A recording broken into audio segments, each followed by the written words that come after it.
Hey, good afternoon, everybody. Jesus Sosa. Thank you, Jayson, for coming in and joining us today for our Uh, podcast. How's everything going with you? Good, good. It's a hot summer and market's still hot. Market's still hot. That's one of the things we wanted to talk about. Well, we'll touch on that in a little bit. Jayson, I can't thank you enough. Jayson's a friend and also the team leader here at Keller Williams Premier in Kendall. And Jayson has been also one of the top realtors in South Florida. He's also the owner of Blueprint Group, as well as being the team leader here in Miami. And he's got a lot of experience. I know his mother was a realtor before, and now he's helping other realtors be able to gain their knowledge and the enthusiasm and the stuff that they need to do to become successful.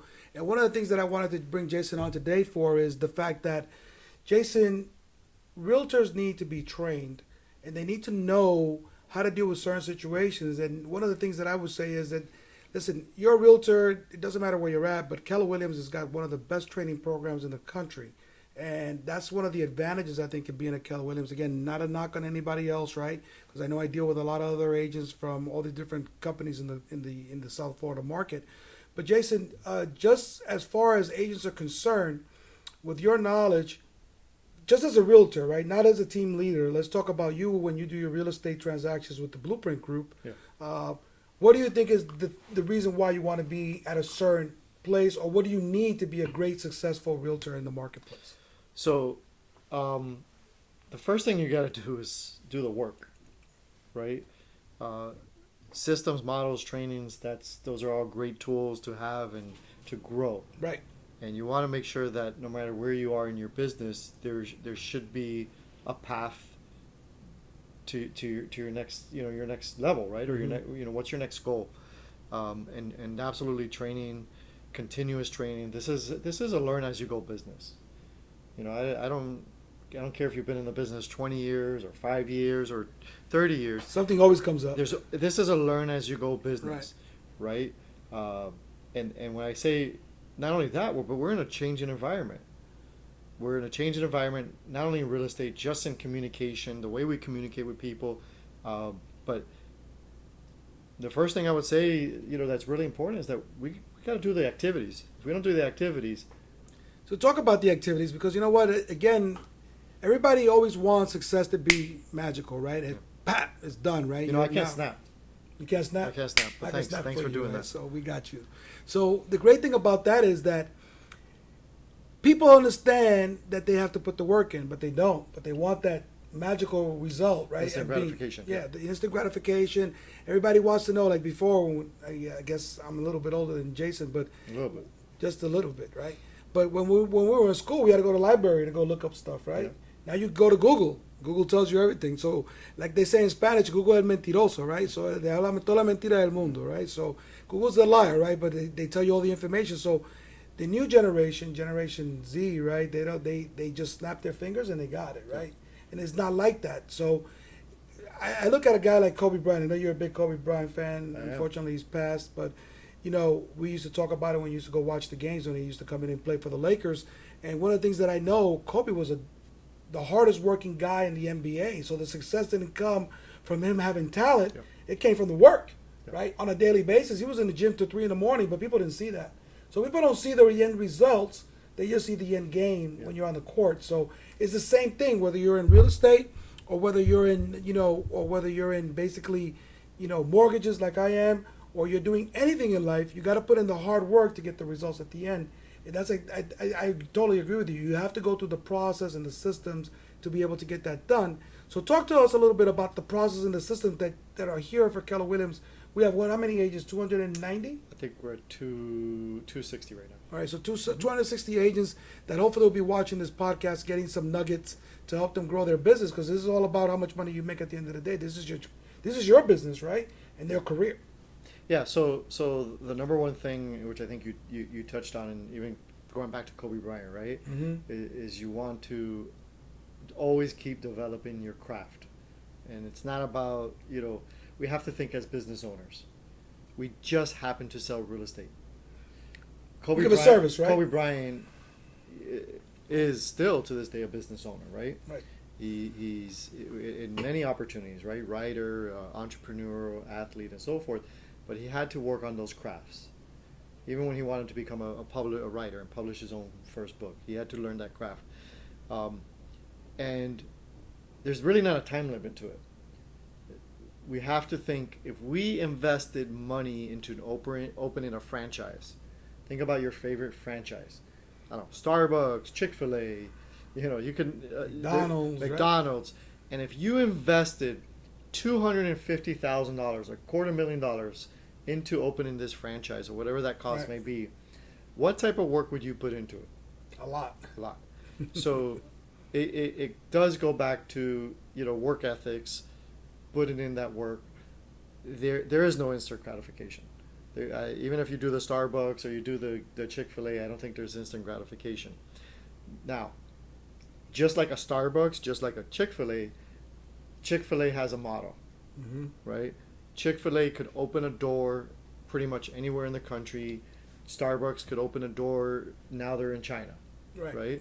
Yet what they're doing is they're applying the same systems and models, right? They may tweak it a little bit based on where they are might locally. Make a different, maybe green teas versus hot chocolates or whatever it is over there, right? But the service, no matter where you go, and the quality of service is going to be consistent, right?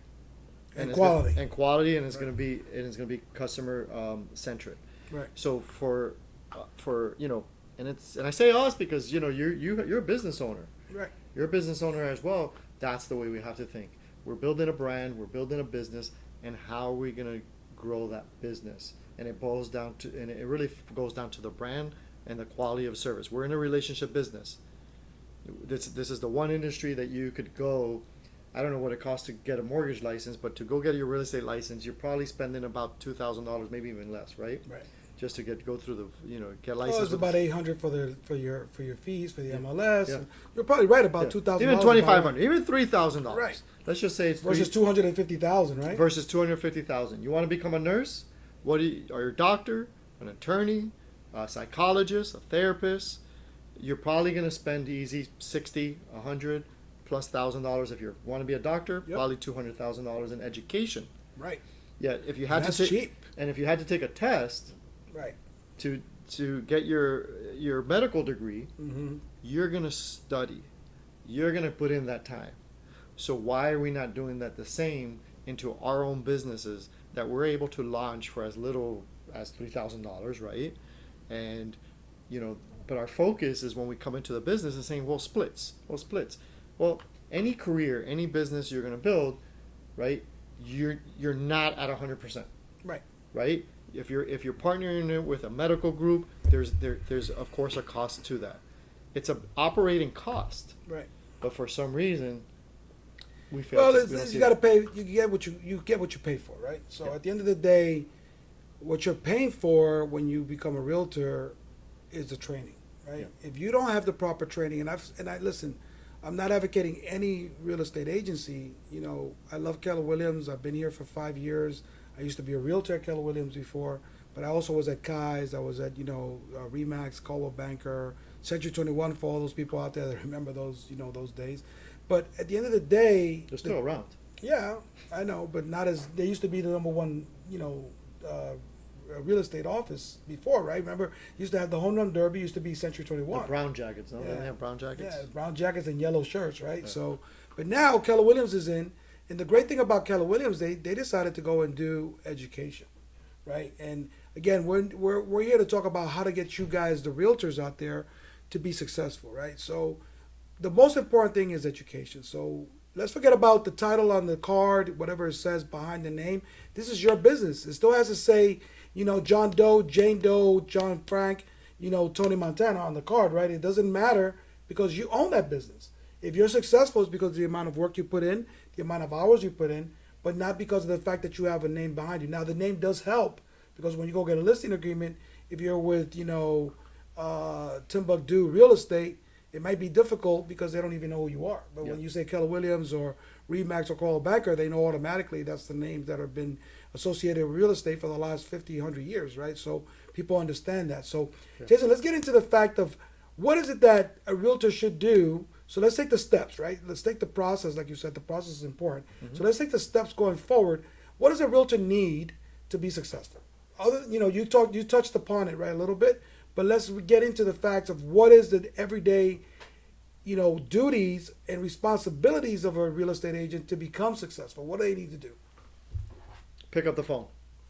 Pick up the phone.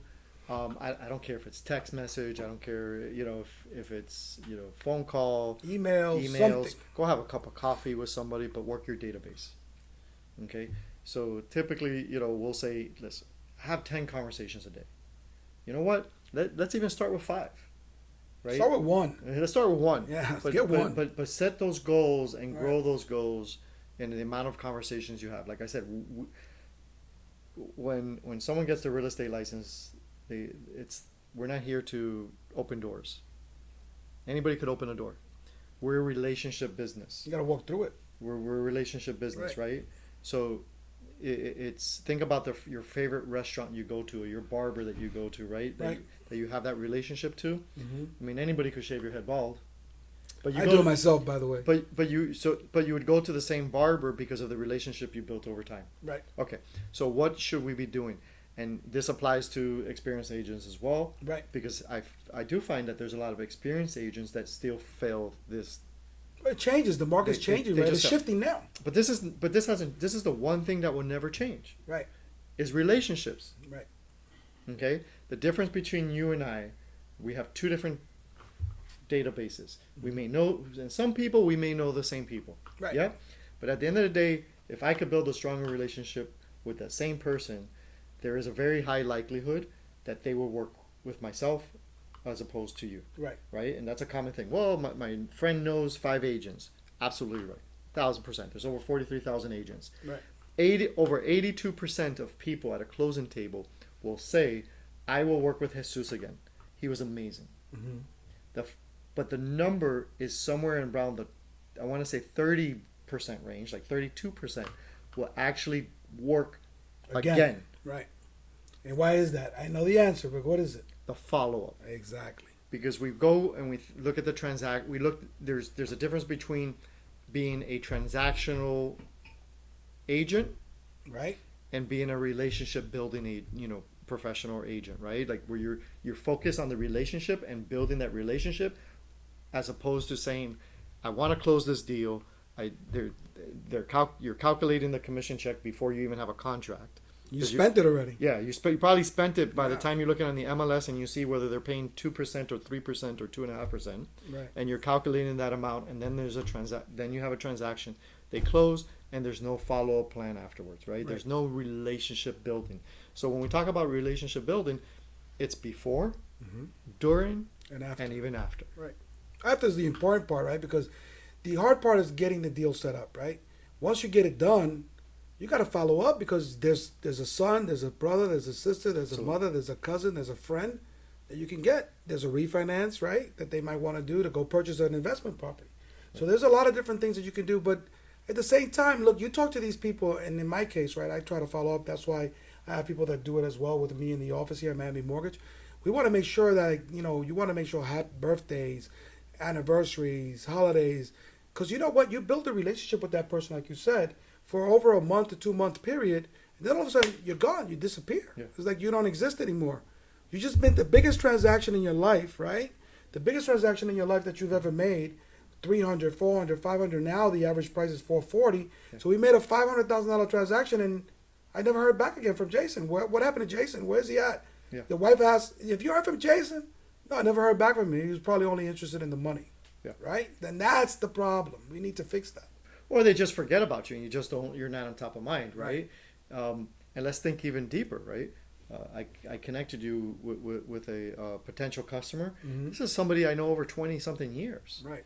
Right? This person, like you said, they do get birthday calls and text messages and cards from us, holiday cards. Right, they're family and friends. We're touching, having a conversation at least once a quarter. Right. They're getting our emails and so forth. And then here we are years later. Hey, I need help with financing, right? So knowing your resources and being that person to go to. I may not have a transaction with that customer. That's okay. But the fact that they took the time and the first person that came to mind was, let me call Jayson. Right. And that knowing that Jason's going to guide me in the right direction or at least connect me with the right people, that's okay. I don't have to close a transaction with them. I'm not looking at that. No, you're looking to help. I'm looking to resolve their Right. their problem. It's about helping people and making sure that that's done. So, Jayson, what is the training program here? Because I know we want to give that to these guys. What is that an agent should be training? Again, pick up the phone. What's the next steps that we got? Yeah. So I mean, you always want to, look at a training calendar, right? So we have a great training calendar here. Miami Board of Realtors has a great training calendar and so forth. Which, by the way, guys, I didn't mean to interrupt you, but if you're not a Keller Williams agent, you're still invited to any event that they have Absolutely. here. You come in. Keller Williams is a great company because they don't discriminate on whoever it is. If you got a friend, if you're a Keller Williams agent or somebody that you may know that's an agent that wants to come in and take a class, Yeah. just come in. Just come into the class. We have to acknowledge that my competition is not so much the brokerages, right? Mhm. Our competition are the Zillows, the Realtor.coms of the world. That's correct. That's a whole nother podcast. Right. Okay.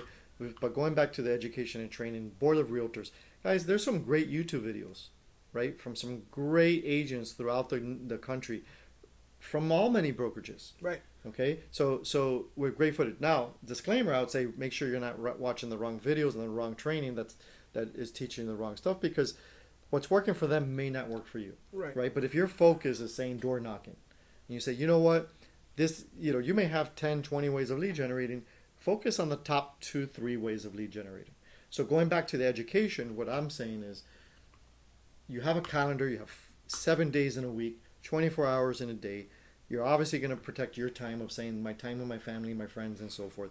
And then the next thing I should be looking at is, what is my prospecting or some people call it lead generating time. I like to call it relationship building time. Correct. Okay. So during this relationship building time, what am I doing?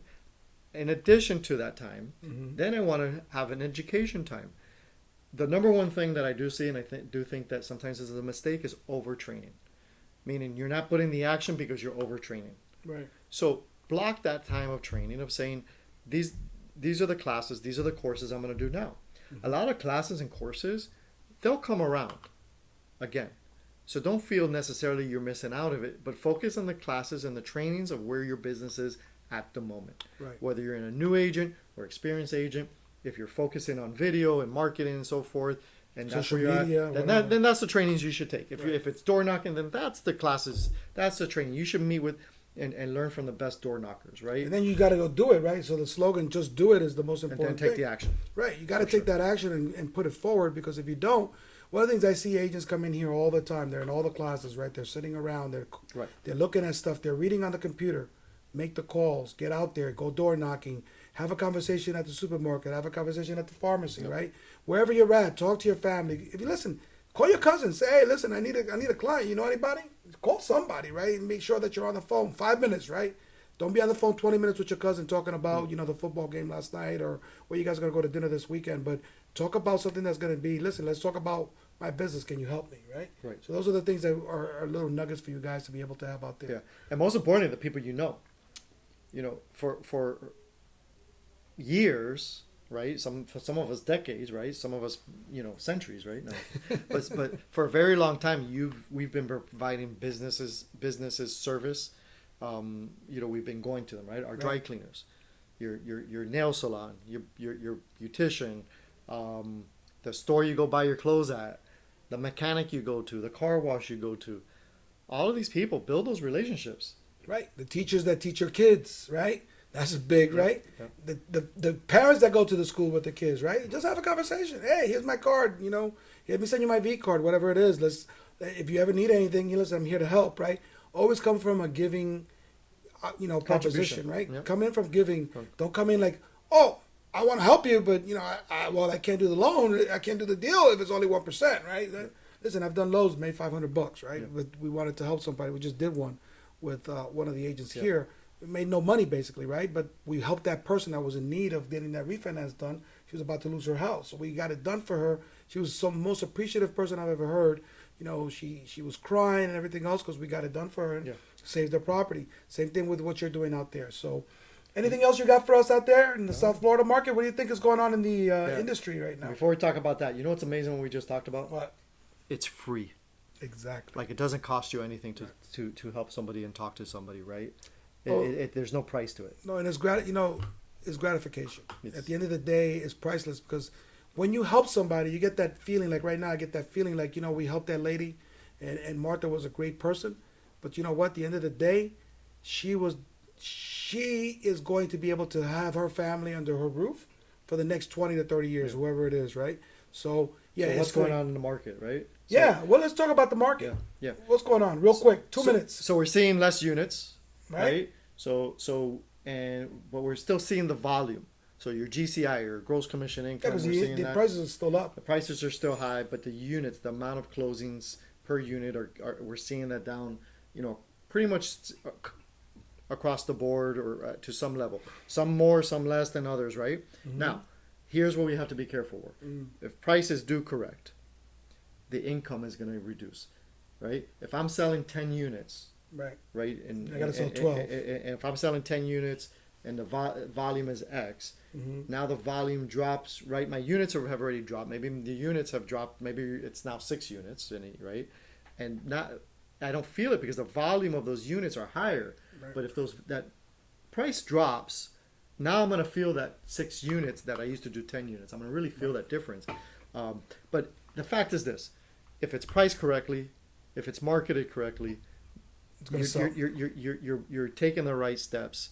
They're selling. Right. 3 days, 4 days, and then, you know what? Some properties are staying on a week, 2 weeks, maybe even 3 weeks, but that's normal.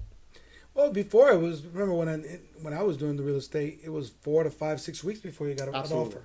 You didn't get an offer in one day, 17 offers in one day. So, look, guys, the reason why we're talking about this is because, like Jayson said, you got to be prepared. This is why we're doing this podcast. We want you guys to understand that you got to work every single day. You got to put in the time, the effort, and be able to get out there. If your units drop, figure out a way to get them back up, right? If the volume drops as far as the GCI is concerned, figure out a way to get it back up there. So the harder you work, the more you're going to get. But the most important thing, I think Jayson hit on it, is the gratification of helping somebody in a family being able to get a home for the next 20, 30, 40 years of their lives and build memories in those homes. And you know how you get that back? When you say, well, did the units drop and how do I get that back? By getting your unfair market share. Yep. Get what's yours. Yep. You have it. You just got to work it. You got to work that number. Jayson, I can't thank you enough for joining us today. Brother, like you. always, thanks so much. Guys, we'll be able to do another podcast next Thursday and put it up for you guys. Black Jesus in the house.